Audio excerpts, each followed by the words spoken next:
Story with Binaca. सुनिए कहानी Binaca की जुबानी। हाजिर है चाणक्य नीति। आज सुनिए और जानिए अध्याय 3 की नीतियां।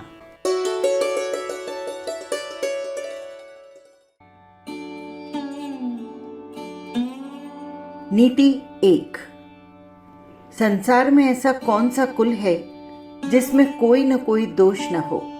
प्रत्येक व्यक्ति को किसी न किसी रोग का सामना करना ही पड़ता है। ऐसा मनुष्य कौन सा है जो व्यसनों में न पड़ा हो, और कौन ऐसा है जो सदा सुखी रहता हो, क्योंकि प्रत्येक के जीवन में संकट तो आते ही हैं। आचार्य चाणक्य ने ये बात ठीक ही कही है कि कोई विरला ही वंश अथवा कुल ऐसा हो जिसमें किसी प्रकार का दोष न हो। इसी तरह सभी व्यक्ति कभी न कभी किसी न किसी रोग से पीड़ित होते हैं। जो मनुष्य किसी बुरी लत में पड़ जाता है या जिसे बुरे काम करने की आदत पड़ जाती है, उसे भी दुख उठाने पड़ते हैं। संसार में ऐसा कोई व्यक्ति नहीं है जिसे सदा सुख मिलता रहा हो और संकटों ने उसे घेरा न हो। अर्थात कोई मनुष्य पूर्ण नहीं, कोई न कोई दुख सभी को लगा हुआ होता है। नीति 2। मनुष्य के व्यवहार से उसे कुल का ज्ञान होता है। मनुष्य की बोलचाल से इस बात का पता चलता है कि कहाँ का रहने वाला है। वो जिस प्रकार का मान सम्मान किसी को देता है, उससे उसका प्रेम प्रकट होता है, और उसके शरीर को देखकर उसके भोजन की मात्रा का अनुमान लगाया जा सकता है। चाणक्य के अनुसार मनुष्य जिस प्रकार का व्यवहार करता है, उससे उस कुल का भली भांति ज्ञान हो जाता है। इसी प्रकार मनुष्य की भाषा और बोलचाल से उसके देश प्रदेश अथवा उसके रहने के स्थान का पता चलता है। मनुष्य जिस प्रकार किसी के प्रति आदर प्रकट करता है, उससे ये स्पष्ट हो जाता है कि उसका स्वभाव कैसा है। इसी प्रकार उसके शरीर की बनावट देखकर उसके खाने की मात्रा का अनुमान हो जाता है। बनावट और उसका व्यवहार किसी भी मनुष्य के मन की स्थिति को पूरी तरह से बता देता है, लेकिन इसके लिए अनुभव अपेक्षित है। नीति 3। समझदार व्यक्ति का कर्तव्य है कि वो अपनी कन्या का विवाह किसी अच्छे कुल में करे, पुत्र को अच्छी शिक्षा दे, उसे इस प्रकार की शिक्षा दे जिससे उसका मान सम्मान बढ़े, शत्रु को किसी ऐसे व्यसन में डाल दे जिससे उसका बाहर निकलना कठिन हो जाए, और अपने मित्र को धर्म के मार्ग में लगाएं। अर्थात प्रत्येक माता पिता का कर्तव्य है कि वो अपनी पुत्री का विवाह किसी अच्छे परिवार में ही करें।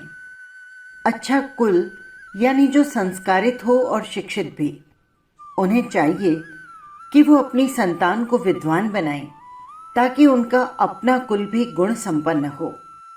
शत्रु के संबंध में व्यसन की बात चाणक्य ने जिस प्रकार से कही है, उससे प्रकट होता है कि वे कितनी दूर की बात सोचते हैं। आज भी देखने में आता है कि बहुत से पड़ोसी देश अपने विकास में लगे हुए देशों को मार्ग से भटकाने के लिए लोगों में धन का लालच पैदा करके उन्हें नशीले पदार्थों के व्यापार में लगाने का प्रयत्न करते हैं। आज पहले सी परिस्थितियां नहीं रह गई हैं। परस्पर युद्ध की संभावना बहुत कम हो गई है। इसीलिए दूसरे देश को कमजोर बनाने के लिए विभिन्न प्रकार के हथकंडे अपनाए जाते हैं।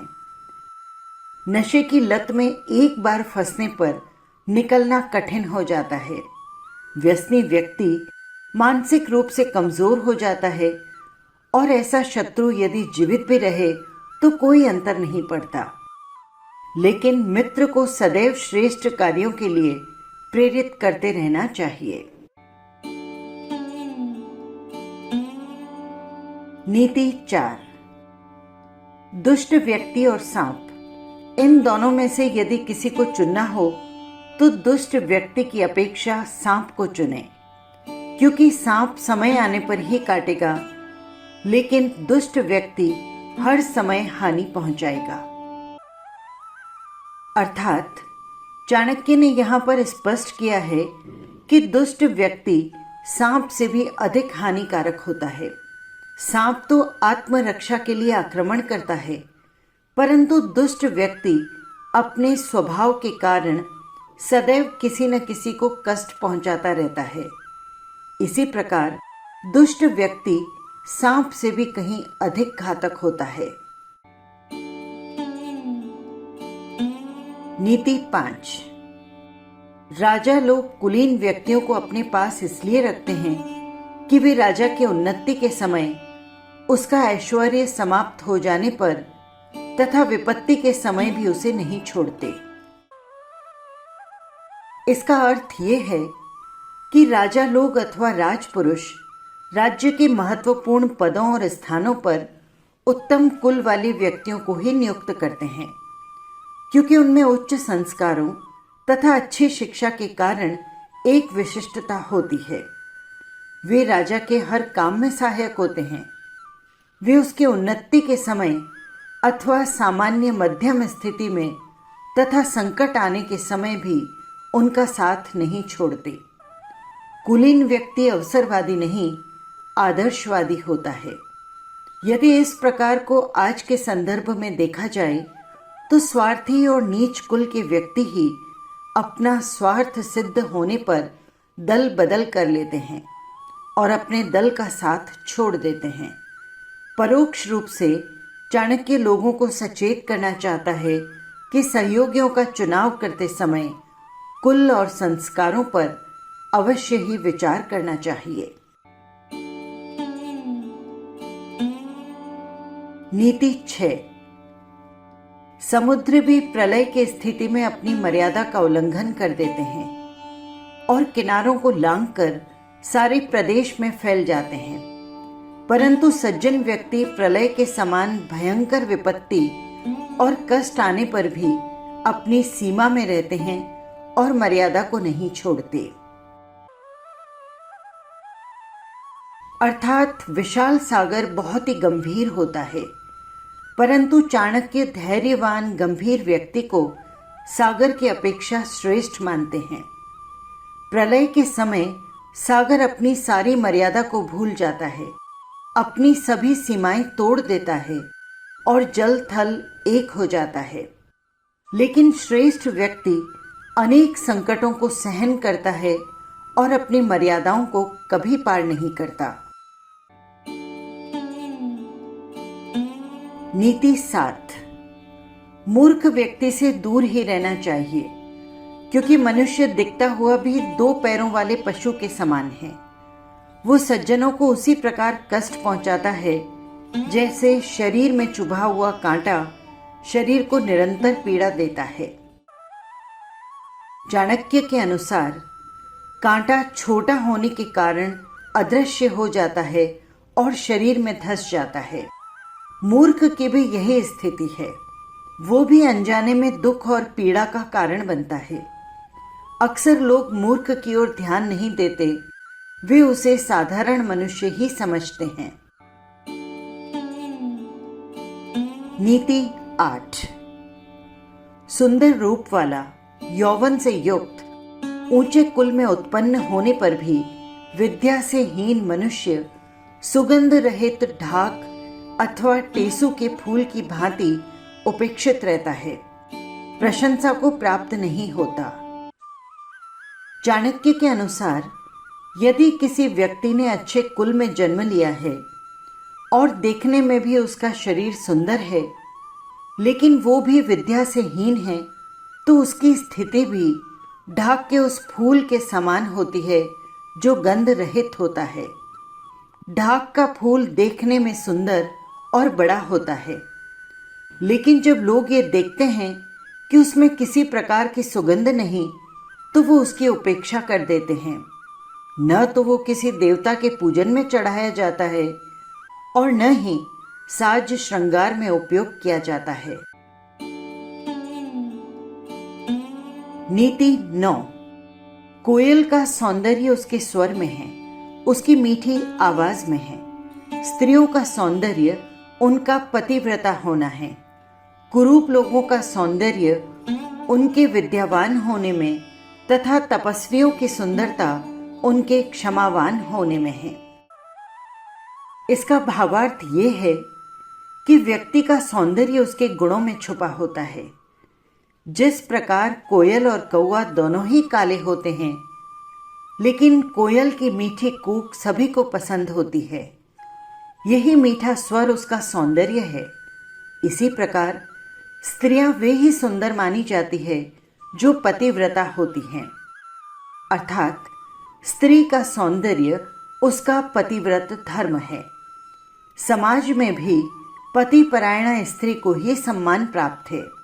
उसी की लोगों द्वारा सराहना की जाती है। शरीर से कुरूप व्यक्ति भी विद्या के कारण आदर का पात्र बन जाता है, जैसे सत्यवती पुत्र व्यास।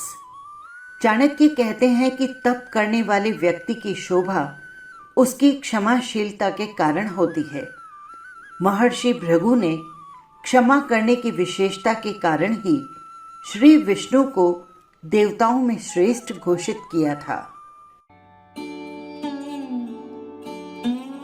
नीति 10। यदि एक व्यक्ति का त्याग करने से कुल की रक्षा होती है, उन्नति होती है, सुख शांति मिलती है, तो उस एक व्यक्ति को छोड़ देना चाहिए, उसका त्याग कर देना चाहिए। ग्राम के हित में कुल छोड़ देना चाहिए। यदि एक गांव को छोड़ने से पूरे जिले में कल्याण हो तो उस गांव को छोड़ देना चाहिए। इसी प्रकार आत्मा की उन्नति के लिए सारे भूमंडल का ही त्याग कर देना चाहिए।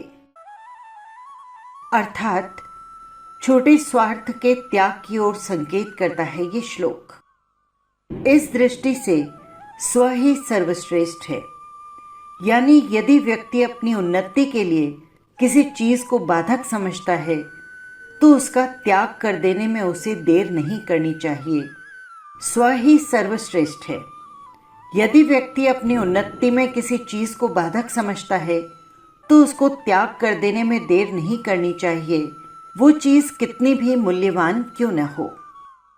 इस श्लोक का अर्थ चाणक्य ये बताते हैं कि यदि एक व्यक्ति का त्याग करने से कुल की रक्षा होती है, उन्नति होती है, सुख शांति मिलती है, तो उस व्यक्ति को छोड़ देना चाहिए, उसका त्याग कर देना चाहिए।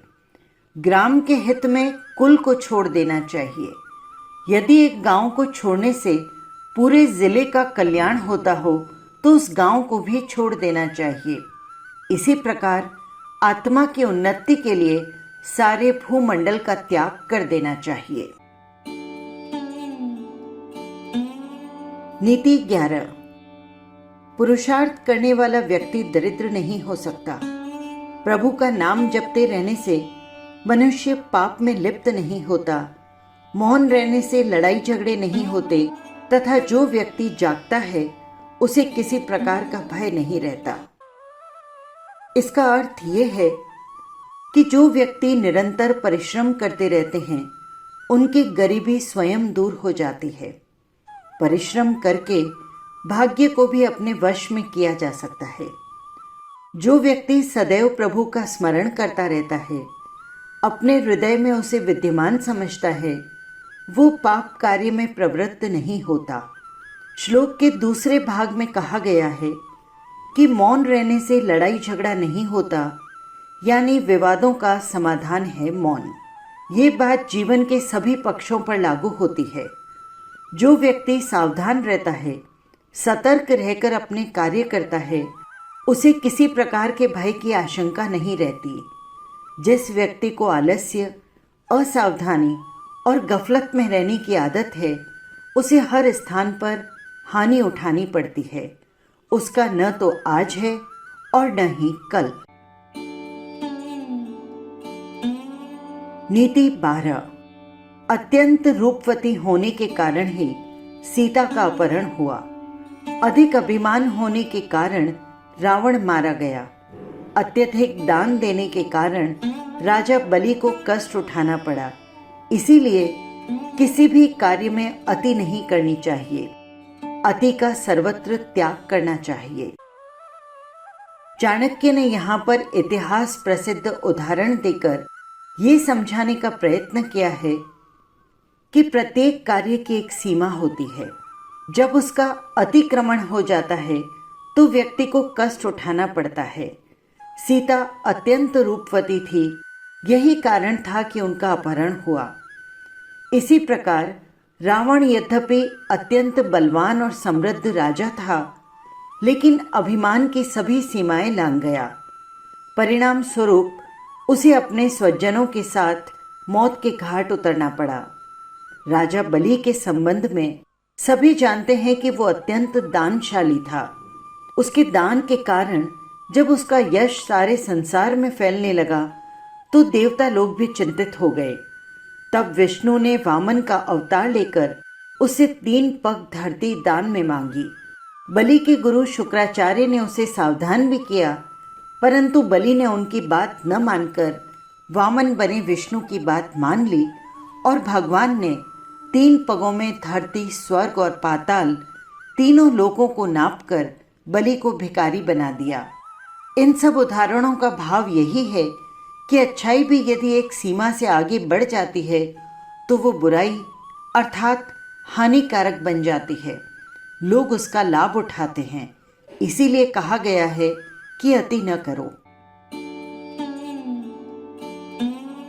नीति 13। समर्थ और शक्तिशाली लोगों के लिए कोई भी कार्य कठिन नहीं होता। व्यापारियों के लिए कोई भी स्थान दूर नहीं। पढ़े लिखे विद्वान व्यक्तियों के लिए कोई भी स्थान विदेश नहीं। इसी प्रकार जो मधुर भाषी हैं उनके लिए कोई पराया नहीं। इसका भावार्थ ये है कि जो लोग शक्तिशाली हैं, यानी जिनमें सामर्थ्य है, उनके लिए कोई भी काम पूरा कर लेना कठिन नहीं होता। वे प्रत्येक कार्य को बड़ी सरलता पूर्वक कर लेते हैं। व्यापारी अपने व्यापार की वृद्धि के लिए दूर दूर के देशों में जाते हैं। उनके लिए कोई भी स्थान दूर नहीं। बुद्धिमान व्यक्ति के लिए कोई भी जगह परदेश नहीं। वो जहाँ भी जाएगा विद्वत्ता के कारण वहीं सम्मानित होगा। इसी प्रकार मधुर भाषण करने वाला व्यक्ति पराये लोगों को भी अपना बना लेता है। उसके लिए पराया कोई भी नहीं होता, सब उसके अपने हो जाते हैं। नीति 14। जिस प्रकार सुगंधित फूलों से लदा हुआ एक ही वृक्ष सारे जंगल को सुगंध से भर देता है, उसी प्रकार सुपुत्र से सारे वंश की शोभा बढ़ती है, प्रशंसा होती है। चाणक्य के अनुसार बहुत से लोगों के बहुत से पुत्र या संतानें होती है, लेकिन उनकी अधिकता के कारण परिवार का सम्मान नहीं बढ़ता। कुल का सम्मान बढ़ाने के लिए एक सद्गुणी पुत्र ही काफी होता है। धृतराष्ट्र के 100 पुत्रों में से एक भी ऐसा नहीं निकला जिसे सम्मान से स्मरण किया जाता हो। ऐसे 100 पुत्रों से क्या लाभ। सगर के तो 60,000 पुत्र थे। नीति 15। जिस प्रकार एक ही सूखे वृक्ष में आग लगने से सारा जंगल जलकर राख हो जाता है, उसी प्रकार एक मूर्ख और कुपुत्र सारे कुल को नष्ट कर देता है। चाणक्य कहते हैं कि जैसे जंगल का एक सूखा पेड़ आग पकड़ ले तो सारा वन धूं धूं कर जल उठता है, उसी प्रकार कुल में एक कुपुत्र पैदा हो जाए तो सारे कुल को नष्ट कर देता है। कुल की प्रतिष्ठा, आदर, सम्मान सभी कुछ धूल में मिल जाता है। दुर्योधन का उदाहरण तो आप सभी जानते हैं, जिसके कारण कौरवों का नाश हुआ। लंकापति रावण भी इसी श्रेणी में आते हैं। नीति 16। एक ही पुत्र यदि विद्वान और अच्छे स्वभाव वाला हो तो उससे परिवार को उसी प्रकार खुशी होती है जिस प्रकार एक चंद्रमा के उत्पन्न होने पर काली रात चांदनी से खिल उठती है। अर्थात ये आवश्यक नहीं कि परिवार में यदि बहुत सी संतानें हैं तो वो परिवार सुखी हो। अनेक संतान होने पर भी यदि उनमें से कोई भी विद्वान और सदाचारी न हो तो परिवार के सुखी होने का तो प्रश्न ही नहीं उठता। इसीलिए चाणक्य कहते हैं कि बहुत से मूर्ख पुत्रों और संतान की अपेक्षा एक ही विद्वान और सदाचारी पुत्र से परिवार को उसी प्रकार प्रसन्नता मिलती है जैसे चांद के निकलने पर उसके प्रकाश से काली रात जगमगा उठती है। नीति 17। दुख देने वाले, हृदय को जलाने वाले बहुत से पुत्रों के उत्पन्न होने से क्या लाभ। कुल को सहारा देने वाला एक ही पुत्र श्रेष्ठ होता है। उसके आश्रय में पूरा कुल सुख भोगता है। इस श्लोक में चाणक्य कहते हैं कि ऐसे बहुत से पुत्रों से कोई लाभ नहीं जिनके कार्यों से परिवार को शोक का सामना करना पड़े या हृदय को दुख पहुंचे। ऐसे बहुत से पुत्रों की अपेक्षा परिवार को सहारा देने वाला एक ही पुत्र उपयोगी होता है जिसके कारण परिवार को सुख प्राप्त हो। नीति 18। 5 वर्ष की आयु तक पुत्र से प्यार करना चाहिए। 10 वर्ष तक उसकी ताड़ना की जा सकती है, उसे दंड दिया जा सकता है, परंतु 16 वर्ष की आयु में पहुंचने पर उसे मित्र के समान व्यवहार करना चाहिए। अर्थात विकासात्मक मनोविज्ञान का सूत्र है ये श्लोक।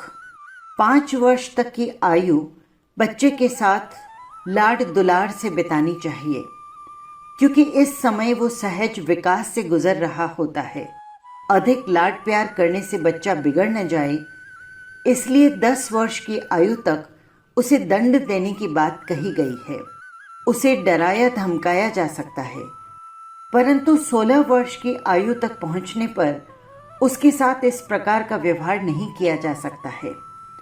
उस समय उसके साथ मित्र जैसा व्यवहार करना चाहिए, क्योंकि तब उसका व्यक्तित्व और सामाजिक अहम विकसित हो रहा होता है। मित्रता का अर्थ है उसे ये महसूस कराना कि उसकी परिवार में महत्वपूर्ण भूमिका है। मित्र पर आप अपने विचारों को जैसे लादते नहीं, वैसे ही आप यहाँ अपनी संतान के साथ भी करें। यहाँ भी समझाने बुझाने में तर्क और व्यवहारिकता हो, न कि अहम की भावना। नीति 19। प्राकृतिक आपत्तियां जैसे अधिक वर्षा होना और सूखा पड़ना, दंगे फसाद आदि होना, महामारी के रूप में रोग फैलना, शत्रु के आक्रमण करने पर, भयंकर अकाल पड़ने पर और नीच लोगों का साथ होने पर जो व्यक्ति सब कुछ छोड़कर भाग जाता है वो मौत के मुंह में जाने से बच जाता है। इसका भावार्थ ये है कि जहां पर दंगे फसाद हों उस जगह से व्यक्ति को दूर रहना चाहिए। यदि किसी शत्रु ने हमला कर दिया हो, या फिर अकाल पड़ गई हो, या फिर अधिक वर्षा हो रही हो और दुष्ट लोग अधिक संपर्क में आ रहे हों, तो व्यक्ति को वो स्थान छोड़ देना चाहिए। जो ऐसा नहीं करता वो मृत्यु का ग्रास बन जाता है। नीति 20।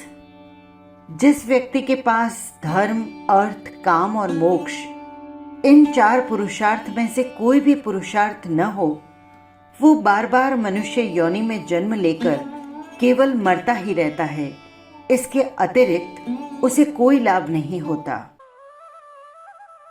इस श्लोक में चाणक्य का भाव ये है कि व्यक्ति मनुष्य जन्म में आकर धर्म, अर्थ और काम के लिए पुरुषार्थ करता हुआ मोक्ष प्राप्त करने का प्रयत्न करे। मानव देह धारण करने का यही लाभ है। नीति 21। जहां मूर्खों की पूजा नहीं होती, जहां अन्न आदि काफी मात्रा में इकट्ठे रहते हैं, जहां पति पत्नी में किसी प्रकार की कलह और लड़ाई झगड़ा नहीं होता, ऐसे स्थान पर लक्ष्मी स्वयं आकर निवास करने लगती है। इस श्लोक में चाणक्य का तात्पर्य ये है कि जो लोग देश अथवा देशवासी मूर्ख लोगों के बजाय गुणवानों का आदर सम्मान करते हैं, अपने गोदामों में भली प्रकार अन्न का संग्रहण रखते हैं, जहाँ के लोगों में घर गृहस्थी में लड़ाई झगड़े नहीं, मतभेद नहीं, उन लोगों की संपत्ति अपने आप बढ़ने लगती है। यहाँ एक बात विशेष रूप से समझने की है कि लक्ष्मी को श्री भी कहा गया है, लेकिन इन दोनों में मूल अंतर है। आज जबकि प्रत्येक व्यक्ति लक्ष्मी का उपासक हो गया है और सोचता है कि समस्त सुख के साधन जुटाए जा सकते हैं, तो उसे इनमें फर्क समझना होगा। लक्ष्मी का नाम एक चंचला भी है, एक स्थान पर न रुकने का उसका स्वभाव है। लेकिन जिस श्री की बात आचार्य चाणक्य ने की है वो बुद्धि की सखी है। बुद्धि की श्री के साथ गाढ़ी मित्रता है। ये दोनों एक दूसरे के बिना नहीं रह सकती। महर्षि व्यास ने श्री का महात्म्य भगवान के साथ जोड़कर किया है। उनका कहना है कि जहाँ श्री है वहाँ भगवान को उपस्थित जानो। इस श्लोक में जिन गुणों को बताया गया है उनका होना भगवान के उपस्थित होने का संकेत है। लक्ष्मी चंचला है, लेकिन श्री जिसके मन या घर में प्रविष्ट हो जाती है उसे अपनी इच्छा से नहीं छोड़ती। श्री का अर्थ संतोष से भी किया जाता है। संतोष को सर्वश्रेष्ठ संपत्ति माना गया है। इस प्रकार संतोषी व्यक्ति को लक्ष्मी के पीछे पीछे जाने की आवश्यकता नहीं होती। वो स्वयं उसके घर में आकर निवास करने लगती है। ये थी चाणक्य नीतियाँ। ये अध्याय आपको कैसा लगा कमेंट बॉक्स में ज़रूर लिखिएगा।